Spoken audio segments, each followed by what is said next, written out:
ಸಾಂಸ್ಕೃತಿಕವಾಗಿ, ಸಾಹಿತ್ಯಿಕವಾಗಿ, ಸಂಗೀತದ ಜೊತೆ ಒಂದು ಒಳ್ಳೆಯ ಸದಭಿರುಚಿಯ ಜೊತೆಗೆ ತನ್ನ ತಲೆಮಾರನ್ನು ಮಾತ್ರ ಅಲ್ಲದೆ ತನ್ನ ಮುಂದಿನ ತಲೆಮಾರನ್ನು ಕೂಡ ತಯಾರು ಮಾಡುವ ಹಂತದಲ್ಲಿ ವಿನಯ್ ಒಂದು ಒಳ್ಳೆಯ ಸುಮುಖರಾದಂಥ ಸಾಹಿತ್ಯಿಕ ವಿದ್ಯೆಯನ್ನು ರೂಪಿಸೋದು ಬಹಳ ಪ್ರಶಂಸನೀಯ. ಸಹಜವಾಗಿ ಒಬ್ಬ ಉದ್ಯಮಿ, ನಮಗೆ ಗೊತ್ತಿರೋ ಹಾಗೆ ಬಹಳ ಕಾಲದಿಂದ ಪರಿಚಯ, ಒಬ್ಬ ಉದ್ಯಮಿಯಾಗಿ ಆ ಉದ್ಯಮಿಯ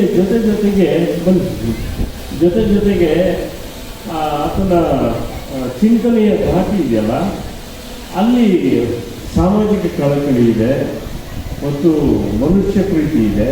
ಇದನ್ನೆಲ್ಲ ನೋಡಿದವನು ನಾನು. ಇಂಥದ್ದೊಂದು ಕಾನ್ಸೆಪ್ಟಲ್ಲಿ ಇಟ್ಕೊಂಡು ಅಶ್ವಥ್ ಅವರನ್ನು, ಕುವೆಂಪು ಅವ್ರನ್ನ, ಬೇಂದ್ರೆ ಅವ್ರನ್ನ, ಕೇರಳವನ್ನ, ಭೂಪೇಂದ್ರವನ್ನ, ಕನ್ನಡ ಸಾಹಿತ್ಯ ಪರಂಪರೆಯನ್ನು, ಭಾವಗೀತೆಯ ಲೋಕವನ್ನು ತನ್ನ ಬದುಕಿನಲ್ಲಿ ಒಂದಾಗಿರುವಂಥದ್ದು, ಅದನ್ನು ಮುಂದಿಟ್ಕೊಂಡು ಒಂದು ಪುಸ್ತಕ ಬಿಡುಗಡೆ ಮಾಡೋದು ಅಂದರೆ ನಿಜಕ್ಕೂ ಅದ್ಭುತ. ಆಮೇಲೆ ಪುಸ್ತಕ ಬಿಡುಗಡೆ ಅಂದ ತಕ್ಷಣ ಒಂದು ಸಣ್ಣ ವಿಷಯ ಅನ್ಕೊಬಿಡಿ. ಪುಸ್ತಕ ಇದನ್ನು ನಮ್ಮ ಶ್ರಾವಣ ಪ್ರಕಾಶನ ಮಾಡಿದೆ ಅಂದರೆ ಇದರಲ್ಲಿ ಎಷ್ಟು ಗಟ್ಟಿ ಇದೆ ಅಂತ ನೀವು ಭಾವಿಸ್ಬೇಕು, ಗೊತ್ತಾಗುತ್ತೆ ನಿಮಗೆ. ಅತಿರಥ ಮಹಾರಥರು ಘಟಾನುಘಟಿಗಳ ಪುಸ್ತಕಗಳನ್ನು ಬಿಡುಗಡೆ ಮಾಡುವ ಪ್ರಕಾಶನ ಸಂಸ್ಥೆ ವಿನಯ್ ಪುಸ್ತಕ ಕೂಡ ಬಿಡುಗಡೆ ಮಾಡಿದೆ ಅಂತಂದರೆ ಇದು ಎಷ್ಟು ಗಟ್ಟಿಯಾದ್ದು ಅಂತ. ಮತ್ತು ನಾನು ಓದಿದ್ದೇನೆ, ನಾನು ಪುಟಾಣಿ ಒಂದು ಮುನ್ನುಡಿ ಕೂಡ ಬರೆದಿದ್ದೇನೆ. ತುಂಬ ಸಹಜವಾಗಿ ನಮ್ಮೆಲ್ಲರಿಗೂ ಜೀವನದಲ್ಲಿ ಸಿಗುವ ಅನೇಕ ಸಂಗತಿಗಳಿಗೆ, ಸನ್ನಿವೇಶಗಳಿಗೆ ನಾವು ಅದನ್ನು ಪರಿಭಾವಿಸ್ತಾ ಹೋಗ್ತೀವಿ ಅನ್ನುವಂಥದ್ದು ಆಸೆಗೆ ಏನೋ ಹೊಸ ಹೊಳಗನ್ನು ಇಟ್ಕೊಂಡು ತನಗೆ ಅನಿಸಿದ್ದನ್ನೆಲ್ಲ ದಾಖಲಿಸ್ತಾ ಹೋಗಿರೋದು ವಿನಯ್.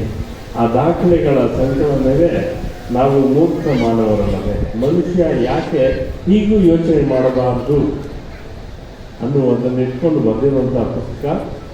ಎಲ್ಲರೂ ಒಂದು ಸಲ ಇದು ಅಕ್ಷರ, ನಾವೆಲ್ಲ ಹೆಬ್ಬೆರಳಲ್ಲಿ ಇದ್ದೀವಿ, ಈಗ ಮೊಬೈಲ್ ಫೋನಲ್ಲಿ ಇದ್ದೀವಿ. ಅಕ್ಷರ ಪ್ರೀತಿ ಬೆಳೆಸ್ಕೋಬೇಕು, ಪುಸ್ತಕ ಪ್ರೀತಿ ಬೆಳೆಸ್ಕೋಬೇಕು. ಆಗಲೇ ನೀವು ನಿಮ್ಮ ಮನೇಲಿ ಓದ್ತಿರೋ ತಗೊಂಡೋಗಿ ಪುಸ್ತಕ ಇಟ್ಕೊಳ್ಳಿ. ಯಾರೋ ಒಬ್ಬರು ಯಾವತ್ತೋ ಒಂದು ದಿವಸ ಓದ್ತಾರೆ. ನಾನೆಲ್ಲೋ ಇಲ್ಲಿ